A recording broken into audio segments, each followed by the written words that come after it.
Ni majoni natoka kwa shop na kutana msupa. Nywele ni gani ameshuka matuta. Hapo na hapo kadai kumkuta msupa. Ni aje tunaweza kujuana we. Wacha tu alitupa disbindo huyo missing. In fact yendo anafanya mabwana zenyewe waende missing. Nikitoka msupa nyumangu ana follow me. Kubonga naye tena that's not me.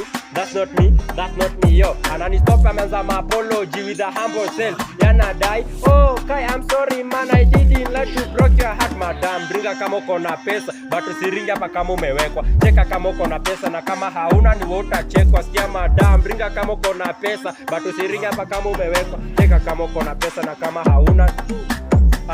Niko base mimi na Mbogi tumechill tunapiga mastori. Hapo na hapo pakatokea gari mlango funguka kanatoka manzi we. Wacha tu hayuko solo ako na sponsor. In fact yendo anajua vako za kukola naume pesa yo. Sponsor kwa duka msupa ndo huyo ana follow him. Mr. Pakanda amemadmire anasema kubongo kweli yano na haya. Msupa natoka nje na matusi with a rude self yana die. Oh Kai you guys are funny. Sezi penda mwanaume ana ganji madam. Ringa kama uko na pesa but usiringa hapa kama umewekwa. Cheka kama uko na pesa na kama hauna ni wewe utachekwa. Sikia madam, ringa kama uko na pesa but usiringa hapa kama umewekwa. Cheka kama uko na pesa na kama hauna ni wewe utachekwa.